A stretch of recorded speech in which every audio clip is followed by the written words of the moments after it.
Hello friends, welcome to my channel. এটা আমার ইউটিউবে প্রথম ভয়েস দেওয়া ভিডিও। তো আজকে আমি নিয়ে এসেছি একটা ব্লাউজের ভিডিও, যেটা একজন কাস্টমার আমাকে অর্ডার দিয়েছিল। তো স্টেপ বাই স্টেপ দেখো কীভাবে আমি ব্লাউজটি তৈরি করি। প্রথমে আমি ব্লাউজের পার্টগুলোকে লাইলিনের সাথে একের পর এক জোড়া দিয়ে নিয়েছি। প্রথমে দিয়েছি হাতার পার্টটা আমি প্রথমে জোড়া দিয়ে নিয়েছি। তারপরে হাতার সঙ্গে যে হাতার বর্ডারটা, তো সেটা ছোট পড়ছিল বলে আমি সেটাকে আলাদা করে কেটে নিই এবং লাইলিনটা জোড়া দেওয়ার পর সেই হাতার বর্ডারটাকে আমি আলাদাভাবে অ্যাড করে দিই। সেম প্রসেসে আমি প্রথম পার্টটা করি এবং সেম প্রসেসে আমি পরের পার্টটাও জোড়া দিয়ে নিয়েছি।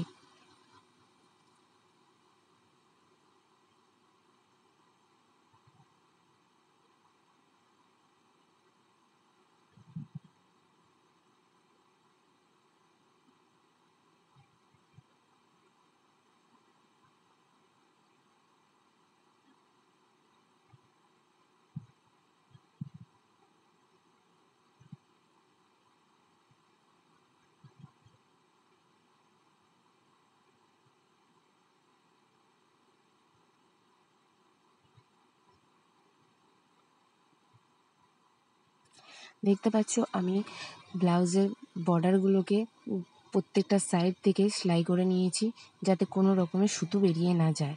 দুটো ব্লাউজের হাতা পুরোপুরি কমপ্লিট হওয়ার পরে এবার আসছি পিঠের পাট।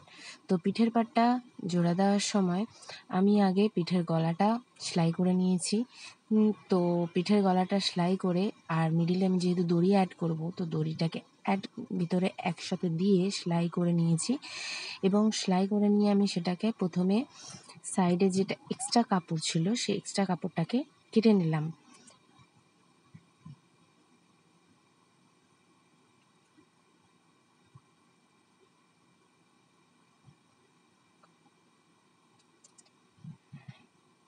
এক্সট্রা কাপড়টা কাটার পরে আমি সাইড যেহেতু গোল, তো আমি ছোট ছোট করে কাট লাগিয়ে নিয়েছি, যাতে আমি এটা উল্টানোর পরে কোনো রকম কুঁচকে না যায়।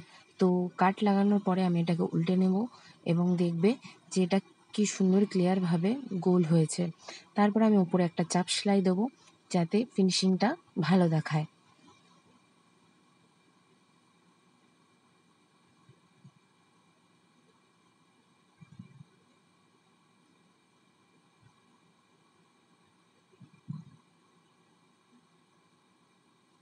চাপ সেলাই দেওয়া হয়ে গেল। দেওয়ার পরে দেখো ফিনিশিংটা তত ক্লিয়ার এসছে। তারপরে আমি এর প্রত্যেকটা সাইড সেলাই করে নেব, যাতে পরে কোনো সুতো না বেরিয়ে যায়, কারণ লাইনিং দেওয়া ব্লাউজগুলোতে প্রত্যেকটা ধার সেলাই করে নেওয়া খুবই দরকার। এরপরে আসছে সামনের পার্ট। তো যেহেতু এটা প্রিন্সেস কাট ব্লাউজ, তো আমি এটাকে আগে প্রথম গলার সেলাই করব। এটা দুরকমভাবে করা যায়। এটা আমি এরকমভাবে এবার প্রথম করলাম, এর আগে আমি অন্যরকমভাবে করতাম। তো এটাকে প্রথমে আমি গলাটা সেলাই করে নিই এবং সেম প্রসেসে আমি যেহেতু গলা গোল কাট, তো আমি এটা সাইড থেকে ছোট ছোট করে কাট লাগিয়ে নিয়ে এটাকে উল্টে নিই। তারপরে এটা চাপ সেলাই দিয়ে নিই।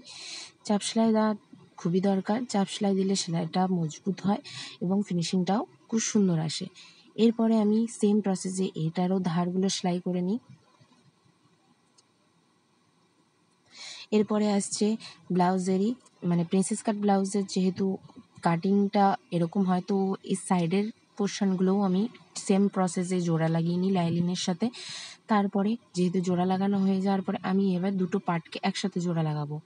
তো যেহেতু আমি এটা একটু অন্যরকমভাবে করলাম, তো আগে প্রথমে আমি দুটোর উল্টো পার্ট একসাথে করে, প্রথম পার্টটার উল্টো পার্ট আর তার পরের পার্টটাকে সোজা পার্ট রেখে আমি যেহেতু সামনে সামনে সেলাই করে নিই, করে সেটাকে উল্টো করে তারপরে আমি এটা উল্টো পিঠে আবার সেলাই দিই, যাতে কোনো রকমভাবে ব্লাউজের সুতো না বেরোয় আর ব্লাউজের ফিনিশিংটাও দেখতে সুন্দর হয়। তারপরে আমি এটার কোমর পট্টি লাগাবো। তো কোমর পট্টি লাগানো দরকার। তো ফার্স্ট সামনের পার্টে প্রথমে কোমর পট্টি লাগিয়ে নিয়েছি। এরপরে আসছে পিঠের পার্ট। পিঠের পার্টটা আমার আগেই কমপ্লিট হয়ে গেছে। তো পিঠের পার্টটা টেকিং দিচ্ছি। পিঠের পার্টটা আগে টেকিং দিয়ে নিলাম। টেকিং দেওয়ার পরে আমি বুক পট্টি আর ঘাট পট্টি লাগাবো। তো পিঠের পার্টের হিসেবে রাইট সাইডে ঘাট পট্টি লাগে। তো আগে আমি ঘাটপট্টি লাগাবো। ঘাটপট্টি লাগানোর পর সেটা কমপ্লিট হওয়ার পরে আমি লাগাবো সেখানে কোমরপট্টি।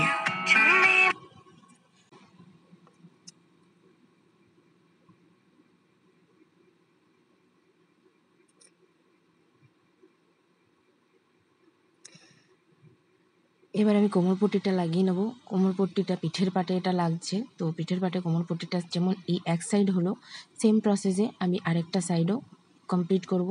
তো কোমরপট্টি লাগানোর পর সেম প্রসেসে কোমরপট্টির ওপরেও একটা চাপ সেলাই পড়বে। তো বুক পট্টিটা হয়ে গেল। এবার এটি ঘাটপট্টিটা, এটাও আমি কমপ্লিট করে নিয়েছি। তো এই যে দুটো পার্ট কমপ্লিট হয়ে গেছে পিঠের পাটের। এবার হবে সামনের পাট আর পিঠের পাট জোড়া দেওয়ার বেলা। তো সামনের পাটে আমি হাতার সাইডে একটু সেলাইটা দিয়ে নিই।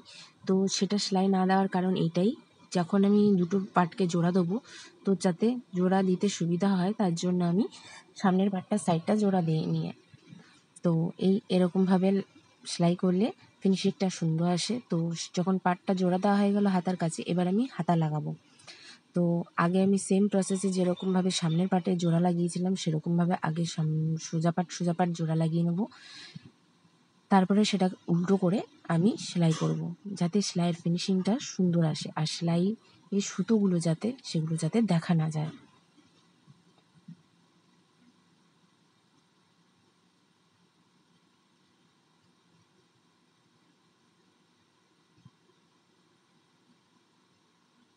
এবার আমি উল্টো পিঠে সেলাই করে নেব।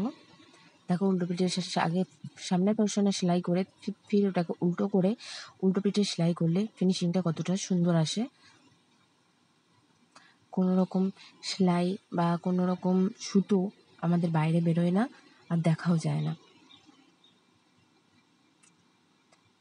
সেম প্রসেসে আমি আর সাইডেরও হাতা লাগিয়ে নিয়েছি।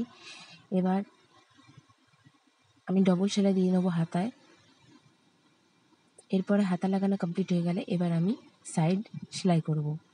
সেমভাবে আমি সাইডের সেলাইও তাই আগে সোজা পাটে সেলাই করেছি, করে যে এক্সট্রা কাপড়টা আমি সেটা কেটে ফেলেছি। তারপরে সেটাকে আমি উল্টো করে নিই এবং উল্টো করে আমি যে মাপ সেই মাপ অনুযায়ী সেটা সেলাই করি।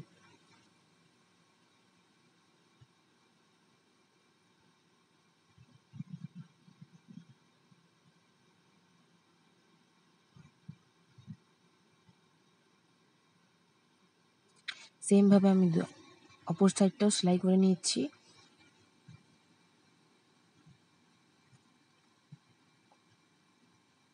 দুটো সাইডই আমার সেলাই করা কমপ্লিট। এবার দেখো ব্লাউজটা ফিনিশিং কেমন আসছে। হ্যাঁ, নিচের দিকটা আমি হাতে সেলাই করব, তো সেটা আমি পুরো সেলাইটা কমপ্লিট হওয়ার পরেই করব।